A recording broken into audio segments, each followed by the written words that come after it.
The comfortable life is the one you will regret the most. Napoleon Hill taught that the very cushion you are resting on tonight may be the grave of everything you were meant to become. Now here is a law. Napoleon Hill set down after 20 years spent studying the richest and most successful men of his age. He wrote it plainly, "Whatever the mind can conceive and believe, it can achieve." That line comes from his book Think and Grow Rich, and Hill would stop you right there and say, "Do you see it? A mind that conceives comfort and believes in comfort will achieve nothing in this world but more comfort. And comfort is a slow poison, dressed up as a reward. You have been taught your whole life that the comfortable life is the safe life, the settled life, the life you finally earned. But Hill would tell you plainly that comfort is not a reward at all. It is a form of drifting. And drifting, he warned, is the great destroyer of men and women who might otherwise have been great. You are not lazy, and you are not broken. You have simply mistaken the absence of struggle for the presence of success. And you are far from the only one who has made that mistake. Say it with me. I refuse the comfortable drift. I hold one burning purpose before my mind, day and night. What I conceive and believe, I achieve. Again, I refuse the comfortable drift. I hold one burning purpose before my mind, day and night. What I conceive and believe, I achieve. And before we go any further, let me ask you simply to subscribe now, so that tomorrow's teaching finds you the same way this one just did.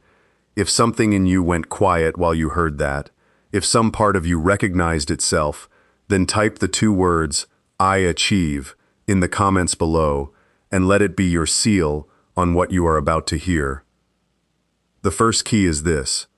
Definiteness of purpose is the starting point of all achievement, and comfort has no purpose in it at all. Comfort only asks, "How do I stay where I am?" Hill told the story of a young man named Edwin Barnes, who arrived at the office of Thomas Edison with no money, no education worth mentioning, and no letter of introduction, riding into town on a freight train like a hobo, but carrying inside him one burning decision. He intended to become the business partner of Thomas Edison, not his employee, his partner. And Hill wrote that Edison himself said the young man looked like an ordinary tramp, but there was a look on his face that spoke of dogged determination. Barnes did not have comfort. He did not have a plan B waiting quietly in reserve. He had one aim so definite it left him no comfortable exit, and years later, he became exactly what he had decided to become, the partner of Thomas Edison. Now consider how differently most people carry their ambitions. Picture a woman who says for 10 years running, "I would like to open my own shop someday." She says it at dinner tables. She says it to herself on slow Sunday afternoons. And the years pass, and someday never arrives, because someday is not a date. Someday is comfort wearing the costume of a plan. And against her stands another woman who simply writes on a card, "I will open my shop on the 1st of March, with $2,000 saved and a location chosen by the new year." One of these women has a wish, the other has a decision, and only the decision can be acted upon tomorrow morning. This is the difference Hill insisted upon again and again. It is not ambition that moves a life forward. It is specificity. A vague hope drifts wherever the wind of circumstance happens to blow it. But a definite aim, written in plain words, with a date attached to it, becomes something the mind can actually organize itself around. Let me ask you plainly, what is the one aim you have made so definite that it leaves you no comfortable exit? Most people carry wishes. Barnes carried a decision, and Hill taught that decision is the doorway, while wishing is only a window you look through and never walk through. Remember this, the comfortable life is the one you will regret the most. Write your aim down today in one sentence. The amount, the date, the price you intend to pay, and read it until it stops sounding like a dream and starts sounding like a memory of the future. Comfort will tell you this is unnecessary. Comfort always says a vague hope is safer than a written promise, because a vague hope can never be measured, and what cannot be measured can never be called a failure, but it can never be called a success either. Comfort is always wrong, and it is always wrong in this same quiet way. I decide my aim. I do not drift toward it. The second key is this. It is not desire that moves the world. It is burning desire. A desire so hot it burns away every comfortable alternative, standing behind you. Hill made this distinction with great care. He said, "There is a difference between wanting something and being willing to build your life upon it. Wishing is comfortable, it costs nothing, it asks nothing of you tomorrow morning. Wishing lets you keep every soft habit you already own, while still calling yourself a person with a goal. But burning desire is expensive. It demands that you organize your days around it. And it does not care whether that is convenient." Hill told the story of Henry Ford, who decided he would build a V8 engine cast in one solid block, and his own engineers told him plainly it could not be done. Men who had spent their lives building engines said it was impossible, and Ford said, "Build it anyway." And when they came back again and said it cannot be done, he said, "Keep at it until it is done," and it was done. Not because Ford understood metallurgy better than his own engineers, but because his desire had passed the point where retreat felt comfortable. Comfort would have told those engineers to report failure and move quietly to an easier assignment. But Ford had removed comfort from the equation entirely. Now let me bring this down to an ordinary evening, because this key is easy to admire in a story about Ford and easy to ignore in your own kitchen. Picture the man who says he wants to build a business, and every night after dinner he sits down, and he means to open his laptop and work on it, and instead the television is easier, and he tells himself he is tired, and he is tired. Comfort is always ready with a true fact to excuse an untrue commitment. That man is not lying about his fatigue, he is lying about his desire, because a desire that cannot survive one tired evening was never a burning desire to begin with. It was a wish wearing the clothing of a goal, and Hill would tell him plainly, the tiredness is not the problem, the tiredness is only the test. Comfort does not ask you to abandon your aim outright. Comfort is far too patient and far too clever for that.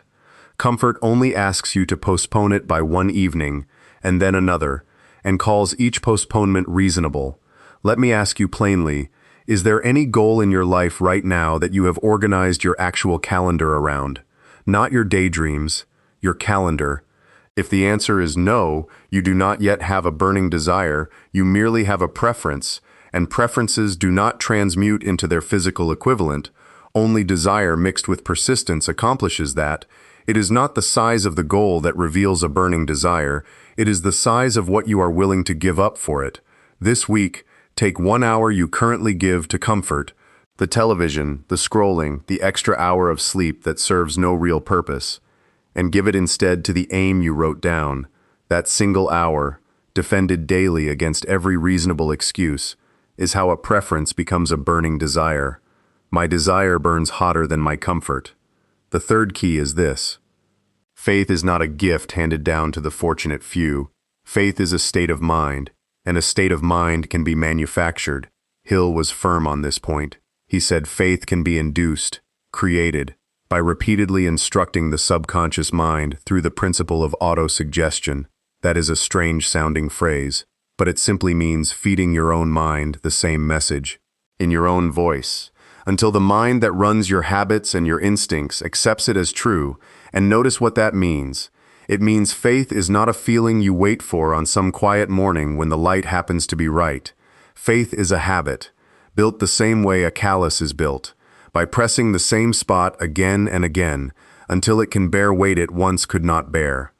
Hill wrote about his own son, born without any visible ears, and doctors said plainly the child would likely never hear or speak in any ordinary way, and Hill refused to accept that diagnosis as final. He spoke to that child from infancy as though he could already hear perfectly, planting in his own mind and pressing toward his son's mind the unshaken belief that the boy would hear.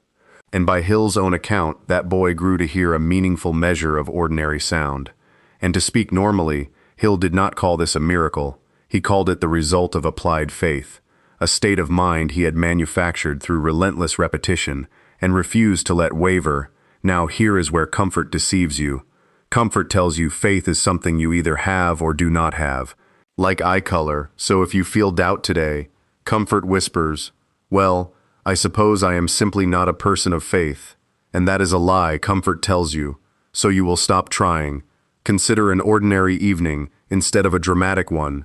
A man comes home, tired, and his aim is sitting folded in a drawer where he wrote it down 3 weeks ago, and he tells himself he will read it tomorrow.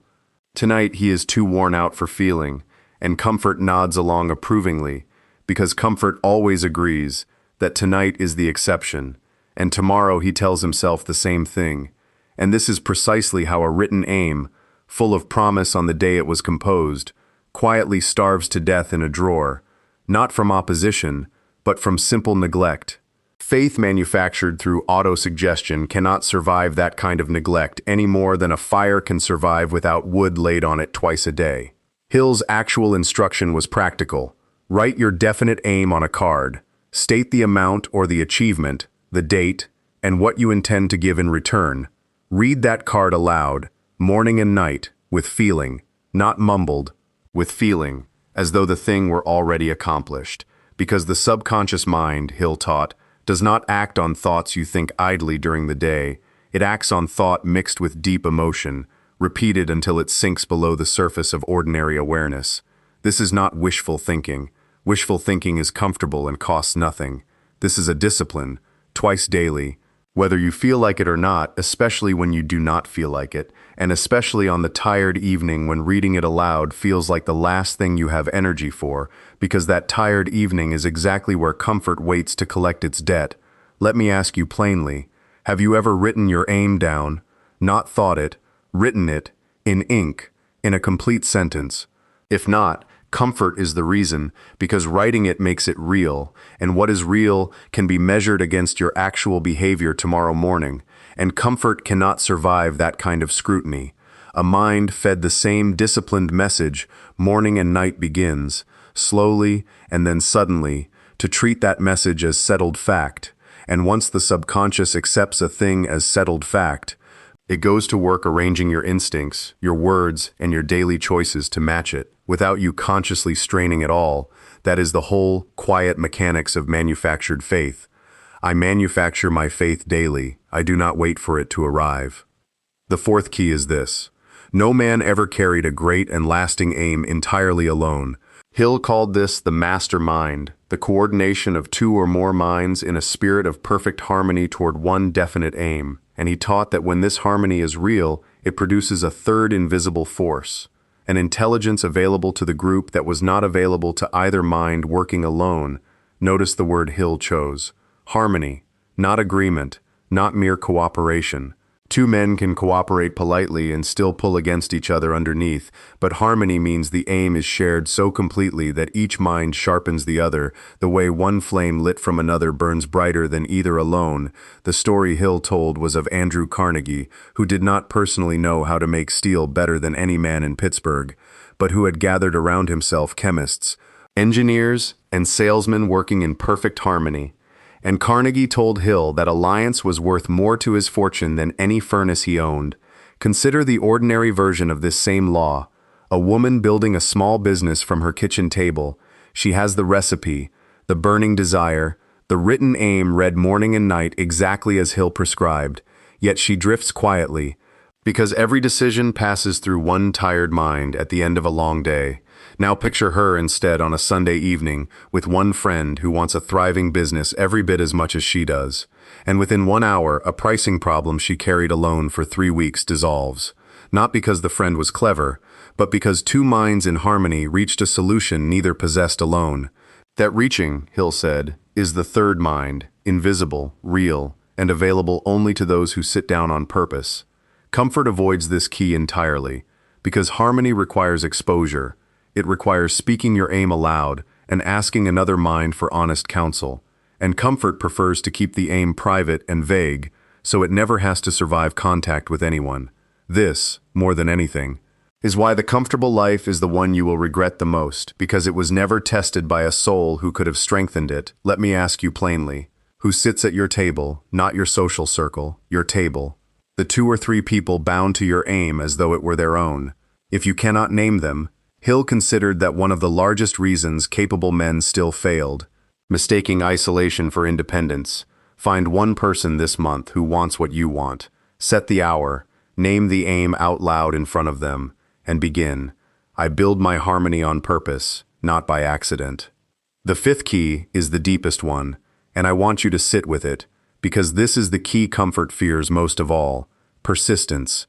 Hill wrote that persistence is to the character of man as carbon is to steel, and consider that sentence carefully. Carbon alone is soft and nearly useless. Iron alone is strong but brittle. It is the carbon fused into the iron under pressure and under fire that produces steel, the metal that builds bridges and battleships. And your natural talent, your iron, is nothing remarkable on its own. It is persistence fused into that talent under the pressure of repeated disappointment that produces a character capable of real achievement. No blacksmith apologizes for the number of times the hammer falls. The hammer falling again and again is the very method by which the metal becomes what it was meant to become, and your setbacks are simply the hammer falling on you. First, consider the story Hill told of a man named R.U. Darby, who went out west during the gold rush with his uncle, and they staked a claim and struck a vein of real gold ore and bought machinery and dug, and the vein grew richer as they went, and then suddenly it vanished, simply disappeared, and they drilled searching for where it continued and found nothing. And finally, discouraged, they sold the machinery for a few $100s to a junk dealer and went home defeated. And the junk man, before moving a single piece of that equipment, brought in a mining engineer who calculated that the vein had only faulted, a shift common enough that any experienced man would have expected it, and that the gold was likely just 3 feet from where Darby's drilling had stopped. And that is exactly where they found it. The junk man made millions from that same hole in the ground, 3 feet from where Darby quit. Second, consider what this means for you, not as history, but as a mirror held up to your own week. Darby did not fail because the gold was not there. He failed because he mistook a temporary defeat for a final one. Temporary defeat is not failure. It only feels identical to failure. It wears the same clothes. It whispers the same discouraging words. And the only way to tell the two apart is time and one more attempt. Darby himself later succeeded greatly in life insurance, precisely because, Hill wrote, he had said to himself, "I stopped 3 feet from gold once, and I will never make that mistake again." And that single sentence, repeated to himself afterward, became worth more to him than the gold itself. Third, consider your own ordinary week. Picture a Tuesday. You wake at 6, and for 11 minutes you consider whether today is really the day to make the call you have been avoiding. Comfort tells you tomorrow will be better. At 8 you go to work, and by 10 a small setback arrives. An email, a rejection, a number that did not move, and comfort tells you this is a sign. By noon, you have half convinced yourself the whole aim was unrealistic. By 3, you are scrolling instead of building, and by 9 at night you are asleep having done nothing that moved your definite aim forward. And notice, at no point in that day did anything actually fail. No door was permanently shut. What happened is that discouragement was allowed to masquerade as verdict, and comfort accepted the disguise gladly, because comfort always prefers an ending to an unfinished struggle. Now pause for a moment and pick one real setback you are currently calling a failure. Something specific, a call that was not returned, a plan that stalled, a year that did not go the way you intended, and ask yourself plainly, has this actually been decided, or have I simply stopped digging 3 feet from where the vein continues? Fourth, understand that persistence is not a mood you feel on your better days. Hill separated persistence from enthusiasm. Enthusiasm rises and falls with the weather of your circumstances, but persistence is a discipline of the will, exercised especially on the mornings when no enthusiasm is present at all. It is the man who does not feel like making the call and makes it anyway. It is the woman who does not feel like writing the page and writes it anyway. Cultivated the same way any habit is cultivated. Through small acts repeated daily, whether the feeling cooperates or not, until the acting no longer waits on the feeling, Hill taught that persistence is tested most severely by what he called the 6 ghosts of fear that creep into an unguarded mind: the fear of poverty, the fear of criticism, the fear of ill health, the fear of loss of love, the fear of old age, and the fear of death. And these fears are not facts, they are states of mind, manufactured through repetition, and just as surely dismantled through that same discipline. When the fear of criticism whispers that you should not attempt your aim publicly, recognize that voice for what it is, a ghost, not a verdict. When the fear of poverty whispers that the safe arrangement is wiser, Recognize that voice too. And when the fear of failure tells you that stopping now will hurt less than stopping later, remember, Darby, stopping never once made the gold move further away. It only guaranteed you would never reach it. Persistence is the daily refusal to let any of these 6 ghosts cast the final vote over a decision that belongs to you alone. Hill observed that the successful men he studied were rarely the most gifted. They were almost without exception the ones who continued through defeats that would have stopped an ordinary person permanently, and the world makes room for the person whose words and actions show plainly that they know where they are going. It steps aside for such a person the way it never steps aside for the one who is merely hoping. So let me ask you plainly, one final time, where in your life right now have you stopped 3 feet from the gold? Name it honestly. And then, whatever small action remains available to you today, however unglamorous, take it. Because the difference between the ones who arrive and the ones who quit is almost never talent. It is almost always one more attempt, made on the very day it felt most pointless to make it. I dig deeper. Gold is often 3 feet further. The 6th key is this. Decision closes the door that procrastination leaves standing open. Hill studied hundreds of men who had accumulated real fortunes, and he found that every one of them had formed the habit of reaching decisions promptly, while the men who failed, almost without exception, had formed the habit of reaching decisions slowly, if at all, and then changing those decisions frequently and quickly. Comfort is the great ally of slow decision, because comfort always says, there is no rush, there will be another chance. And Hill taught that this single habit of delay, repeated daily across a lifetime, is what separates the man who dies with his aim still unfulfilled from the man who reaches it. Consider an ordinary evening. A woman sits at her kitchen table with a letter she has been asked to answer. The letter offers her a chance to lead a project she has quietly wanted for years, and she tells herself she will answer it Thursday when she has thought it through properly. Thursday arrives, and she tells herself Sunday when the house is quieter. Sunday arrives, and she tells herself next week when she has spoken to a few more people about it first. And Hill would stop her right there and say plainly, you have already decided. You decided the moment your hand trembled reading it. All that remains now is procrastination dressed up as prudence, and comfort loves that disguise, because it lets a person feel responsible while doing nothing at all. This is the quiet defeat that never announces itself, no crisis, no dramatic failure, only a slow accumulation of Thursdays that never arrive.